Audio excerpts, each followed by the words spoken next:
Baik, Assalamualaikum warahmatullahi wabarakatuh. Baik, pada kesempatan kali ini izinkan saya mempresentasikan atau memberitahu sedikit mengenai praktikum proses produksi pos bubut.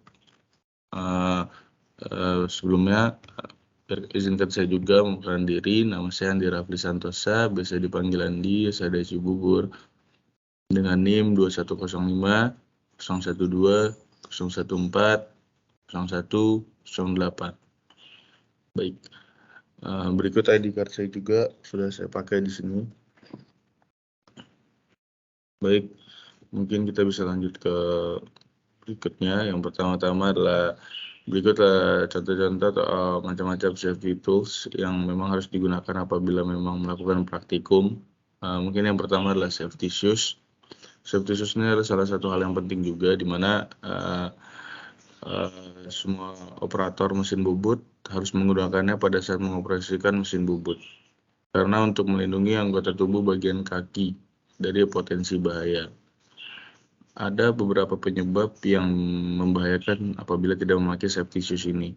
Yang pertama adalah potensi bahaya kaki tertimpa benda kerja pada saat melakukan setting pada benda kerja di cak mesin bubut.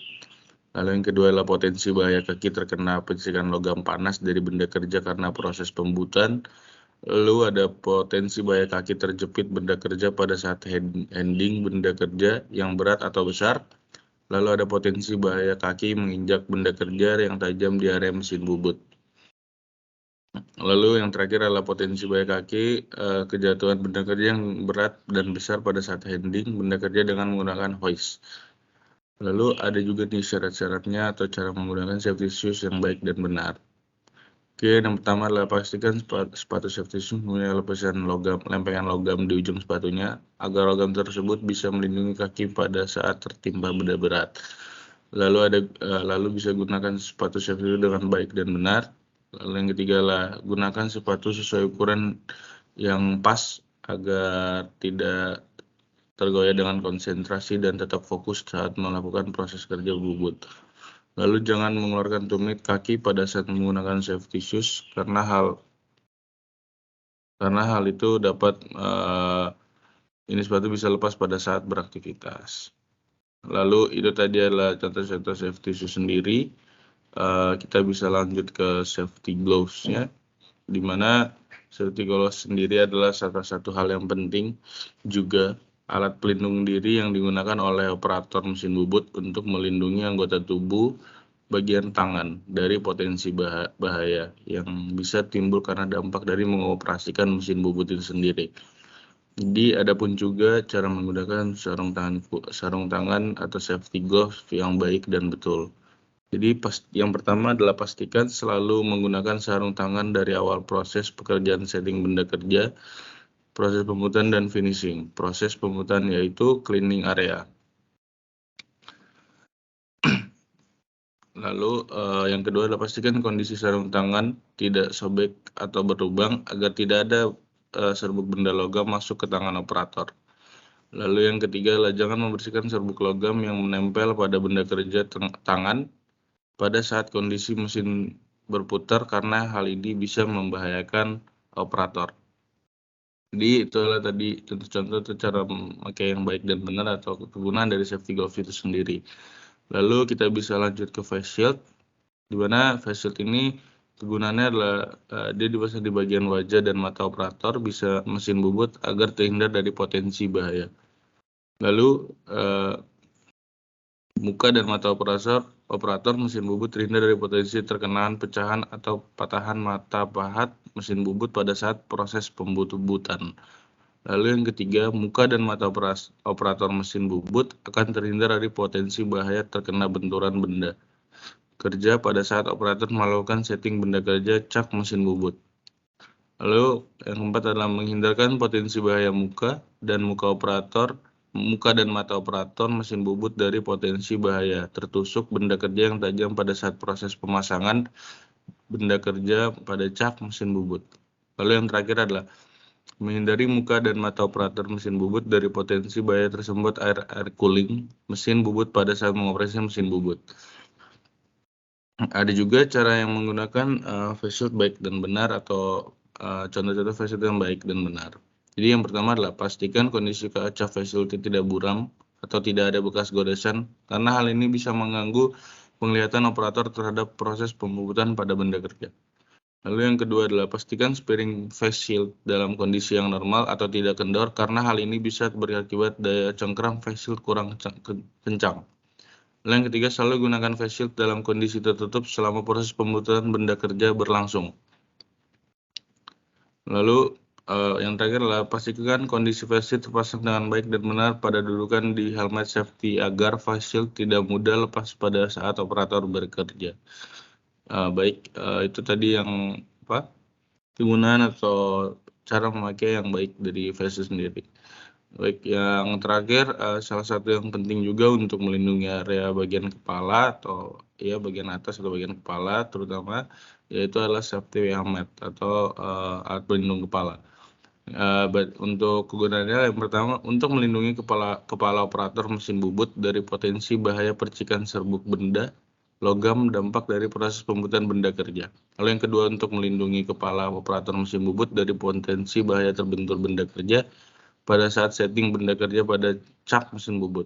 Lalu yang terakhir ada untuk melindungi kepala operator mesin bubut dari potensi bahaya tergores benda kerja yang tajam pada saat setting benda kerja di cak mesin bubut. Baik, tadi ada beberapa penjelasan mengenai macam-macam safety tools, kegunaan, dan cara memakai yang baik dan benar dari macam-macam safety tools. Itu bisa lanjut ke berikutnya.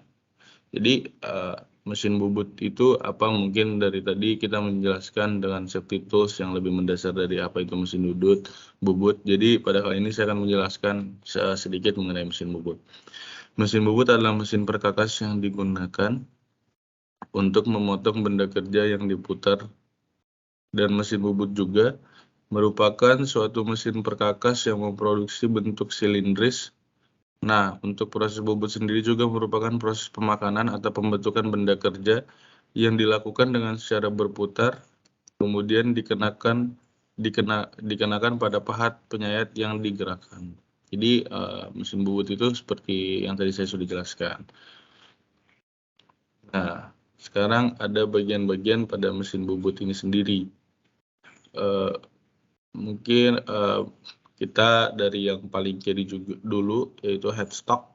Headstock adalah fungsinya sebagai dudukan cak dan spindle, pengaturan kecepatan putaran spindle, tempat perlengkapan gearbox, dan lain sebagainya.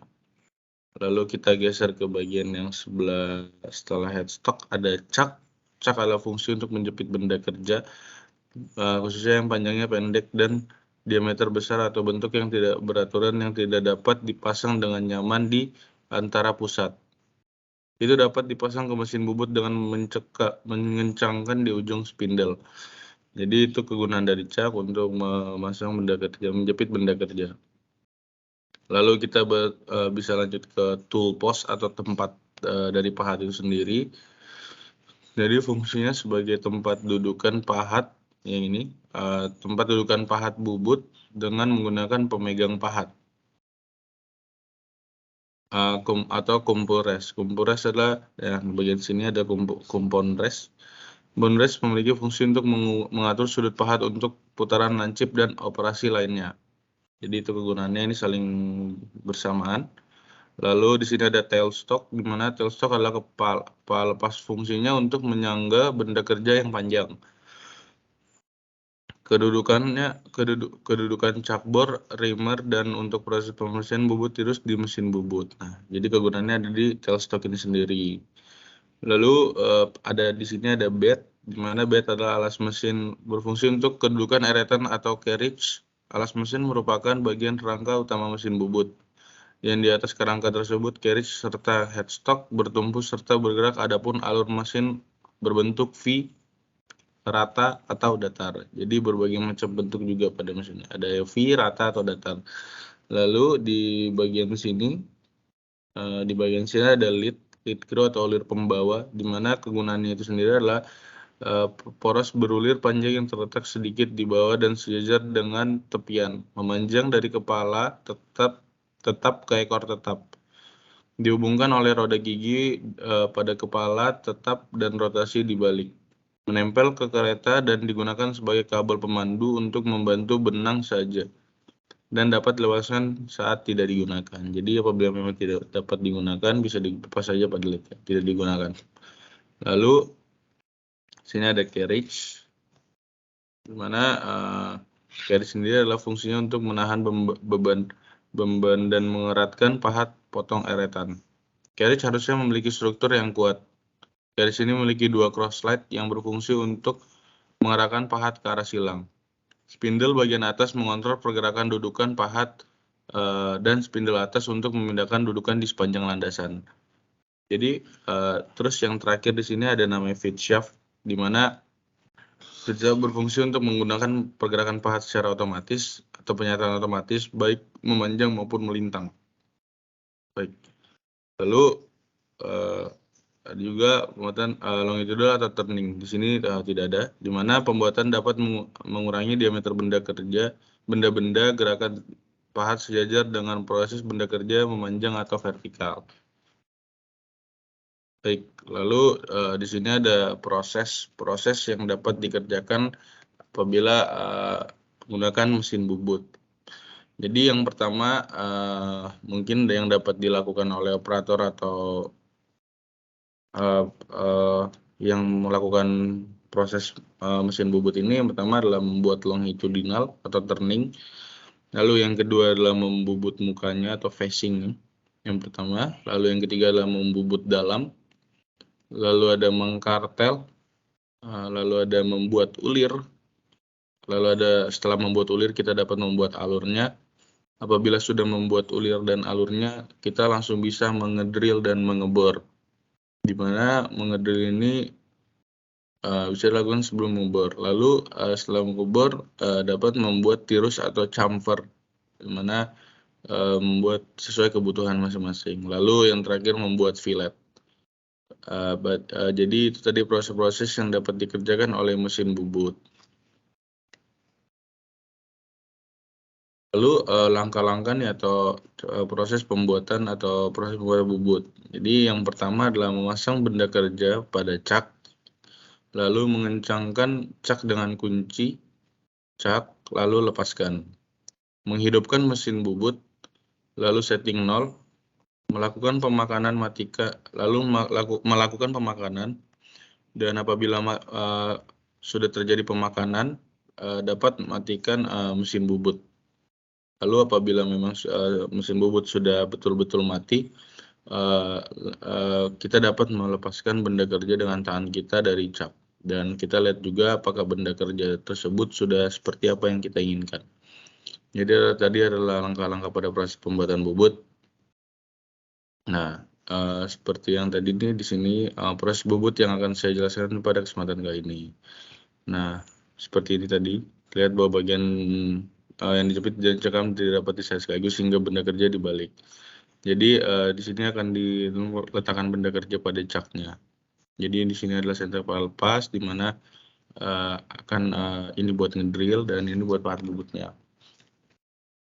Seperti yang tadi saya sudah jelaskan, di mana longitudinal atau turning, pembuatan dapat mengurangi diameter benda kerja, gerakan pahat sejajar dengan poros benda kerja, arah memanjang atau vertikal. Jadi ini adalah salah satu kegunaannya atau longitudinal atau turning.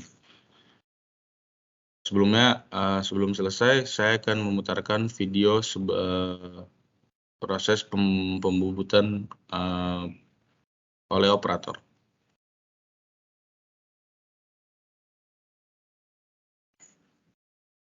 Baik, lanjutkan untuk video pada mesin bubut, proses mesin bubut. Jadi untuk benda kerja di sini sudah dipasang, jadi benda kerja sudah dipasang pada caknya, lalu sudah dibikin settingan juga menjadi 0.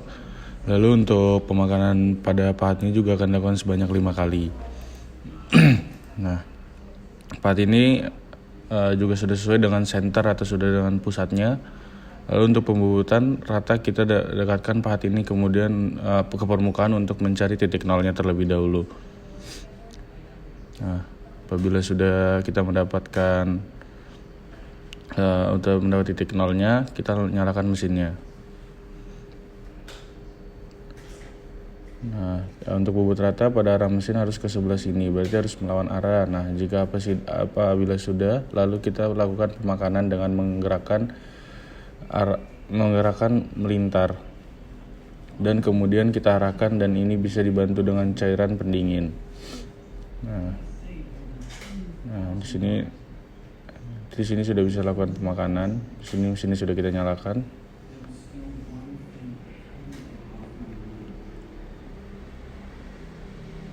Nah, ini buat gerak otomatisnya untuk pemakanan dari platnya.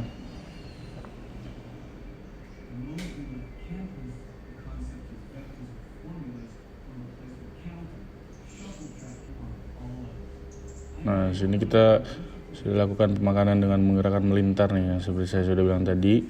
Lalu kita bisa arahkan.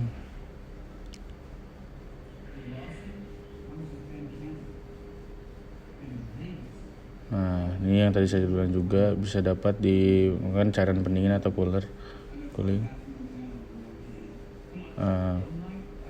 Agar benda kerja tetap sesuai dengan yang kita inginkan dan masih dalam keadaan dingin.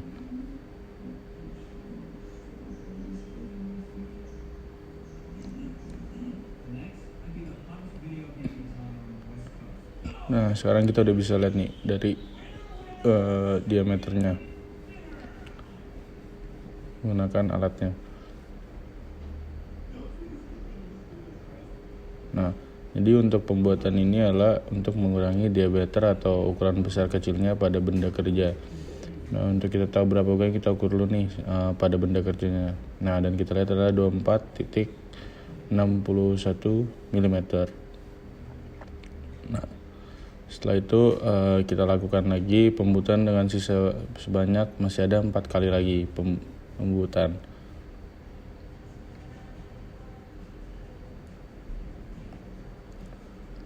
Nah, kita nyalakan lagi mesinnya.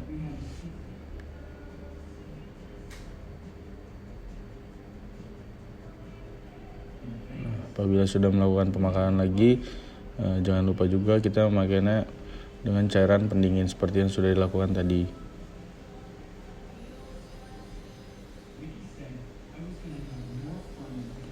Nah, jadi lakukan proses sama seperti tadi secara 3 kali lagi, karena tadi yang kita sudah bilang proses pembuatan akan dilakukan secara 5 kali. Nah, jadi seperti berikut.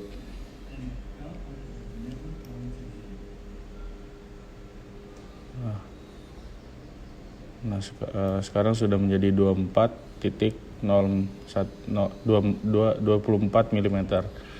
Nah, ini lakukan lagi secara 3 kali. Mungkin itu aja dari saya. Mohon maaf apabila ada salah proses mesin bubut pada kali ini.